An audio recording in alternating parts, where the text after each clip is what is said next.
आज आपण चर्चा करणार आहोत अहिल्यानगर महानगरपालिकेचे आयुक्त डांगे सरांसोबत। महानगरपालिकेचे आयुक्त म्हणून तुम्ही जो आतापर्यंत अनुभव घेतलाय त्याबद्दल काय वाटतं? अहिल्यानगर महानगरपालिकेमध्ये यापूर्वी मी उपायुक्त या पदावरती काम केलेलं आहे। मी जवळजवळ 2 वर्ष या महापालिकेमध्ये उपायुक्त म्हणून काम केलेलं आहे। तसा अहिल्यानगर महानगरपालिकेचा आयुक्त पदाचा कार्यभार पाहणे हे तसं चॅलेंजिंग काम आहे। एक तर असणारे आर्थिक स्रोत मर्यादित आणि त्याच्या बाजूला लोकांमधून असणारी वाढत्या विकास कामांची मागणी, हा जो गॅप आहे हा मोठ्या प्रमाणात व्यस्त प्रमाणात असल्यामुळे निश्चितपणे कसरत होते, परंतु सकारात्मक पद्धतीने यावरती आपण मार्ग काढण्याचा प्रयत्न करतोय। तब्बल 15 वर्षांनी तुम्ही अतिक्रमण या मुद्द्याला हात घातला, तर त्याबद्दल त्या मोहिमेबद्दल काय सांगाल? असे म्हणता येणार नाही 15 वर्षांनी, हा निरंतर प्रक्रियेचा भाग आहे। काही कालावधी करता ती मोहीम चालते, परत दुसऱ्या काही प्रायोरिटी निर्माण होतात, मग त्यानंतर तो विषय जरा मागे होतो। परंतु सध्या आपण मागच्या 16 डिसेंबरपासून या शहरामध्ये अतिक्रमण हटाव मोहीम ही एक अजेंड्यावरचा विषय घेतलेला आहे। या शहरातल्या अनेक जाणकार नागरिकांनी मागणीही केलेली होती की बाबा शहरामध्ये मोठ्या प्रमाणात अतिक्रमण वाढतंय, शहराचा श्वास कोंडला जातोय, अशा पद्धतीची मागणी होत होती। या सर्व व्यापक जनहित लक्षात घेता आपण ही अतिक्रमण हटाव मोहीम हाती घेतली। यामध्ये शहरातल्या जे मुख्य बस स्थानक आहे माळीवाडा येथील तो परिसर असेल किंवा कोटला स्टँडच्या बाजूचा परिसर असेल, तसेच शहरातली इतर ठिकाणे जी आहेत, मुख्य रस्ता वाहतुकीची आणि रहदारीची ठिकाणे आहेत, त्या ठिकाणच्या आपण टपऱ्या ज्या आहेत त्या टप्प्याटप्प्यानं काढण्याचं आपण काम हाती घेतलेलं आहे। यामध्ये आम्हाला यश मिळतंय। आम्ही नागरिकांना प्रथमतः आव्हान केलं होतं की बाबा ज्यांच्या आहेत अतिक्रमणं त्यांनी ती स्वतःहून काढून घ्यावीत, आणि ती नागरिकांनी काढूनही घेतलेली आहेत। जिथं काढून घेतलेली नाही तिथं आम्ही बळाचा वापर करून ती काढलेली आहेत, आणि ही अतिक्रमण हटवायची मोहीम अशीच आम्ही निरंतरपणे चालवणार आहोत, आणि नागरिकांकडून काही सकारात्मक प्रतिक्रिया येतात ही अशीच पुढे चालू ठेवावी। हा झाला अतिक्रमणाचा विषय। शहरामध्ये काही अनधिकृत बांधकाम देखील आहेत, पण अनधिकृत बांधकाम म्हणजे काय असतं तर आपल्या स्वतःच्या जागेवरती परवानगी न घेता बांधलेलं बांधकाम असतं। त्यासाठी त्याला एक नोटीस द्यावी लागते महाराष्ट्र प्रादेशिक नगररचना अधिनियमानुसार। ती नोटीस देऊन आम्ही सोपस्कर पूर्ण करून ते बी काही अनधिकृत बांधकामं असतील तर तेही आम्ही काढण्यासाठी प्रयत्नशील आहोत। आणि अशा पद्धतीनं माझी आजही अहिल्यानगरवासियांना विनंती आहे की कोणाचे अतिक्रमण असतील तर आपण ते काढून घ्यावेत। या अतिक्रमण मोहिमेला नागरिकांचा प्रतिसाद कसा आहे आणि नागरिकांना मोकळा श्वास केव्हा घेता येणार आहे? आता आपल्याला एक 10 दिवसापासून आपण अतिक्रमण हटवची मोहीम हाती घेतलेली आहे। नागरिक सहकार्य करतायत। एखाद्याला सांगितलं की बाबा ही टपरी काढा तर ती घेऊन जात आहेत, जे काढत नाहीत त्यांचं आपण आपलं बळजबरीने किंवा आपण त्याला बळाचा वापर करून आपण ती काढून घेतोय। तुम्ही असं म्हटलं होतात की या मोहिमेमध्ये कुठल्याही राजकीय नेत्याला पाठीशी तुम्ही घालणार नाहीत, तर कोणत्या व्यक्तीचा किंवा नेत्याचा तुम्हाला विरोध होतोय का? असा कोणताही विरोध होत नाही। ज्या नागरिकाचं काही नुकसान होतंय तो साहजिकच त्यांच्या नेत्याकडे जातो, फोन येतो, आम्ही समजावून सांगतो आणि तो विषय संपून जातो। ते सर्व नागरिक याला सकारात्मक पद्धतीने प्रतिसाद देत आहेत। पे आणि पार्कची घोषणा झाली, तर ही जी मोहीम आहे ती नगरकरांच्या दृष्टीने महत्त्वाची का वाटली? शहराचा जो मध्यवर्ती भाग आहे, कापड बाजार आहे, सर्जेपुरा आहे, घास गल्ली आहे, मोची गल्ली आहे, या किंवा आपला माळीवाडा परिसर असेल, या भागामध्ये मोठ्या प्रमाणात कंजेशन असतं।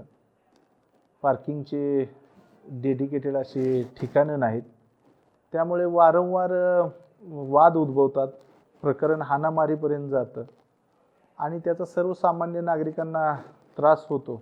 तसेच नागरिकांना सोयीसुविधा नसल्यामुळे ते रस्त्यात कुठेही पार्क करतात, त्यामुळे परत रहदारीला अडथळा निर्माण होतो आणि एकंदरीत येथील नागरिकांना जे ग्राहक आहेत बाजारपेठेत येणारे त्यांना या सर्व गोष्टीचा त्रास होतो. यात कुठंतरी आपण शिस्त आणण्याकरता जवळजवळ एक वर्षभरापूर्वी आपण त्याची ती रीतसर प्रक्रिया आपण ही केलेली होती. इराद्याचा ठराव घेतलेला होता, तो पब्लिश केला होता, लोकांच्या हरकती घेतल्या, तो अंतिम केला आणि परत आता ती प्रसिद्ध केली होती.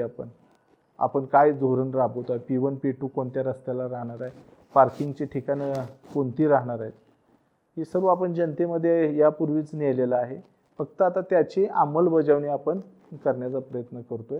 सर्वसाधारणपणे जानेवारीपासून आपण टप्प्याटप्प्यानं शहराच्या वेगवेगळ्या भागामध्ये या पे अँड पार्क पॉलिसीचा आपण अवलंब करतो. आत्तापर्यंत किती निधी प्राप्त झाला आहे आणि त्या निधीचं तुम्ही नियोजन कसं केलं आहे आणि कितपत कामं पूर्ण झाली आहेत? अहिल्यानगर महापालिकेमार्फत राज्य शासनाकडून वेळोवेळी भरीव स्वरूपामध्ये विकास कामांसाठी निधी प्राप्त झालेला आहे. यातील 150 कोटी रुपयांचा एक 24 रस्त्यांचा प्रकल्प आम्ही सुवर्णजयंती राज्यस्तर नगरोत्थान अभियानमधून प्रस्तावित केलेला होता. त्या 24 रस्त्यांचा DPR शासनाने मंजूर केला. त्या DPRला PWDचे चीफ इंजिनियर नाशिक डिव्हिजननी तांत्रिक मंजुरी देखील दिलेली होती आणि त्या 24 रस्त्याचं आपण वर्क ऑर्डर सर्वसाधारणपणे जुलै 24च्या आसपास दिली आणि त्यातील जवळजवळ आता 24 रस्त्यापैकी 13 रस्त्यांचं कामकाज आपलं प्रगतीपथावर आहे आणि आमचा असा मानस आहे की येणाऱ्या मे अखेरपर्यंत आपण हे 24 रस्ते जे आहेत शहरातील महत्त्वाचे मुख्य रस्ते तर ते आपण पूर्ण करून नागरिकांसाठी टप्प्याटप्प्याने खुले करणार आहोत. दुसरं सगळ्यात महत्त्वाचं म्हणजे की माननीय आमदार संग्राम जगताप साहेब यांच्या विनंतीनुसार या राज्याचे या उपमुख्यमंत्री माननीय अजितदादा पवार साहेब यांनी 85 कोटी रुपये विविध विकास कामांसाठी उपलब्ध करून दिला. त्यामधूनही आपण 114 रस्ते आपण प्रस्तावित केलेले आहेत. त्यातल्या जवळजवळ 60 रस्त्यांचं काम आता पूर्णत्वास आहे आणि उरलेली सुद्धा रस्ते आपण पूर्णत्वास नेण्याकरता प्रयत्नशील आहोत. त्याचबरोबर राज्य शासनाकडील आणि जिल्हा स्तरावरील निधीमधून आपण एक 100 बेडचे सुसज्ज असे हॉस्पिटल चावराना बुद्रुक या ठिकाणी आपण बांधतोय. त्याचं काम हे अंतिम टप्प्यामध्ये आहे. ते येत्या 2 ते 3 महिन्यामध्ये पूर्ण होऊन आपण या शहरासाठी नव्याने 100 बेडचे सुसज्ज असं अत्याधुनिक हॉस्पिटल चालू करणार आहोत. या शहरातील खेळ क्रीडा यासाठी प्रोत्साहन देण्यासाठी सारसनगर येथे एक आपण क्रीडा संकुल उभा करतोय. त्याचंही काम आपलं अंतिम टप्प्यामध्ये आहे. सर्वसाधारणपणे मार्च अखेर आपण ते नागरिकांसाठी खुले करतोय. दुसरं एक क्रीडा संकुल सावेडी भागासाठी जे आहे ते गंगा उद्यानच्या पाठीमागे त्याचंही काम प्रगतीपथावर आहे. सर्वसाधारणपणे 1 वर्षभरामध्ये ते देखील क्रीडा संकुल आपण नागरिकांसाठी खुले करत आहोत. त्या ठिकाणी तुमचे बॅडमिंटनचे हॉल असतील, टेबल टेनिसचे हॉल असतील, कबड्डीचे मैदान असतील, बास्केटबॉलचं मैदान असेल, रनिंगचे ट्रॅक असतील, अशा पद्धतीचं त्याचं नियोजन केलेलं आहे आणि ते लवकरच लोकांच्या सेवेत दाखल होतील. याचबरोबर शहरातले काय महत्त्वाचे जे रस्ते आहेत म्हणजे आपण शहरामध्ये यापूर्वी 3 रस्ते झालेले होते. एक बालिकाश्रम रोड होता, एक कोटी रोड होता आणि केडगावच्या दिवीकडे जाणारा एक रस्ता होता. परंतु आपण शहरामध्ये जी धार्मिक पर्यटनाची ठिकाणे आहेत, आनंद ऋषीजींचं जी समाधी आहे त्या परिसरातले सर्व रस्ते आपण कॉन्क्रिटीकरण केलेले आहे.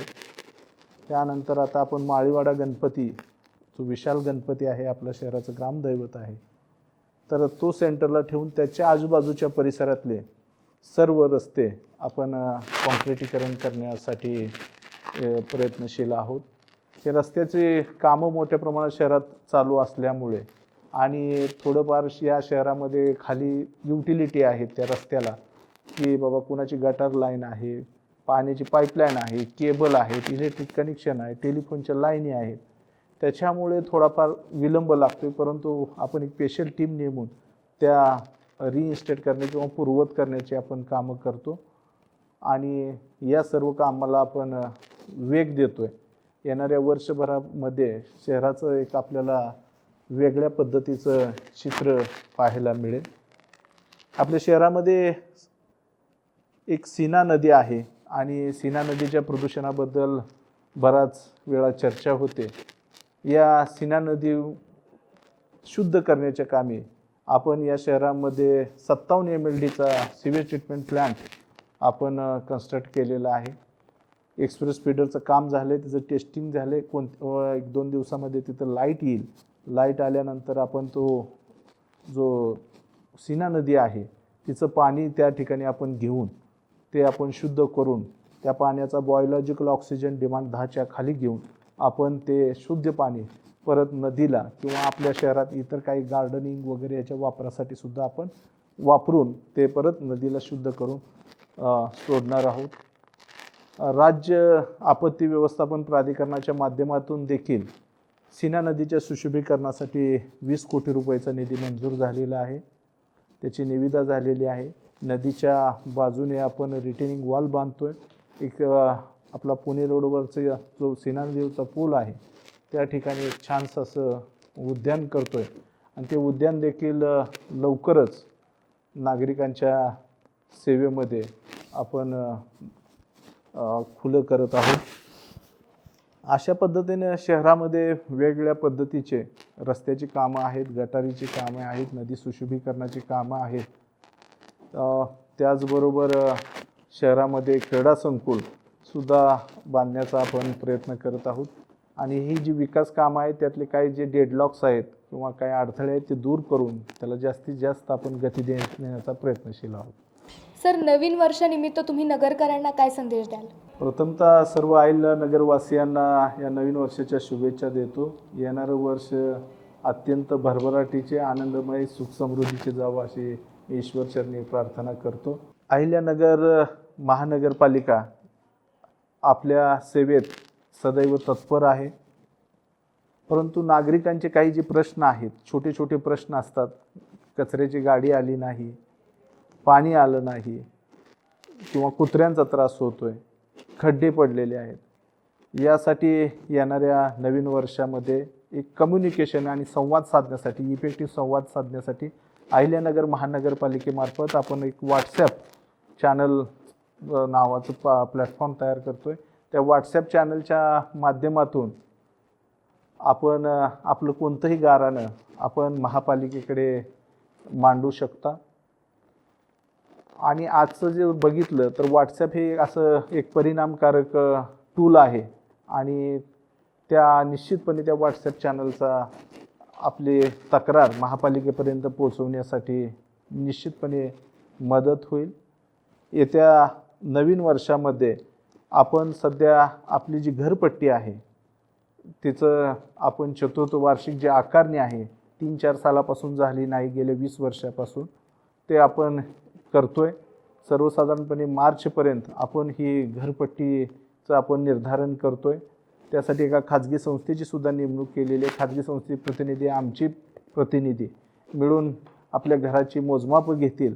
त्यांना देखील आपण सहकार्य करावं जेणेकरून आपली प्रॉपर्टी महापालिकेच्या रेकॉर्डला येईल, महापालिकेच्या उत्पन्नाला हातभार लागेल आणि आपल्याकडून ज्या मागण्या होतात विविध विकास कामांचे त्याला न्याय देण्याचा प्रयत्न करता येईल. याचबरोबर माझी सर्व नागरिकांना विनंती आहे की आता नवीन वर्षाच्या सुरुवातीलाच आपला मकर संक्रांतीचा एक महत्त्वाचा सण येतो आहे. त्यानिमित्त अहिल्यानगर शहरामध्ये एक पतंग उत्सव आपण साजरा करतो आणि हा पतंग उत्सवाला सध्याच्या दिवसामध्ये पूर्वी आपण दोरा किंवा सुतळी वापरायचो, परंतु सध्या आपण एक नायलॉन मांजा नावाचा प्रकार आलेला आहे तो वापरतो आणि त्याला काच असते थोडीफार ते चिटकवलेली. त्याच्यामुळे बऱ्याच वेळा मानवाची मनुष्यहानीसुद्धा झालेली आहे. लहान मुलांना त्याचे गळे कापणे वगैरे अशा पद्धतीचे त्रास झालेले आहेत, पक्ष्यांना त्रास झालेले आहे. तर माझी सर्व अहिल्यानगरवासियांना विनंती आहे की आपण हा नायलॉनचा मांजा वापरू नये. या नायलॉनच्या मांजा जर कोणी वापरत करत असेल तर महापालिका प्रशासनाला आपण कळवावे, जेणेकरून त्या वापरणाऱ्यावरती आम्हाला कारवाई करता येईल आणि या मांजामुळे कोणाचा बळी जाऊ नये हीच एवढी या निमित्तानं अपेक्षा आहे. आपण साधा आपल्या पारंपरिक सुतळी आणि दोरा वापरून हा पतंग उत्सव साजरा करावा मी असं आव्हान आणि विनंती करतो.